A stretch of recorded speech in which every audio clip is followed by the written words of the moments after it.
ওইগুলো নাগালের মধ্যে ঢুকালে তাহলে আর বল্প লাগবে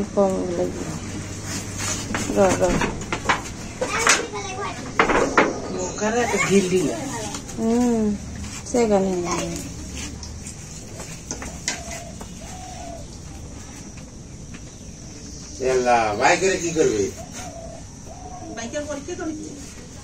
দেখা লাগবি না সাইরে তরক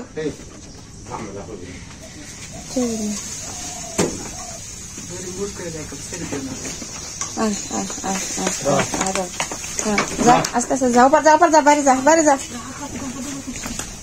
আস্তে আস্তে যা রাস্তা যা টানিস না যা ছেড়ে বাঁধ দেখ কিচ্ছু হবে না বান গাছের সাথে বাঁধে ওর সাথে বান কোনো ভয় নাই।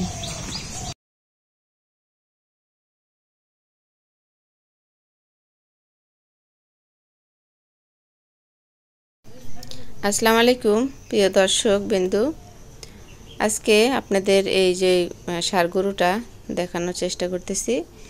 এটা মূলত আমাদের বাড়ির পাশে বড় আপা লালন পালন করছে, ছোট থাকতে এই গরুটা ক্রয় করছিল তেবাড়িয়া হাট থেকে।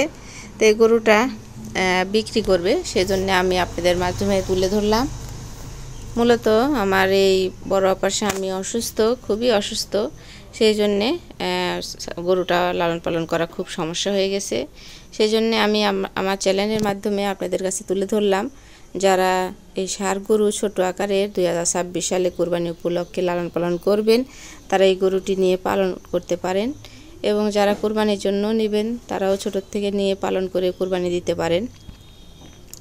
তো আমি আপনাদের মাঝে এই গরুটি দেখানোর চেষ্টা করলাম। এই ঠিকানাটা নাটোর জেলা হরিশপুর টার্মিনালের পাশে, গ্রামের নাম শ্রীধরপুর সোনার মোড়।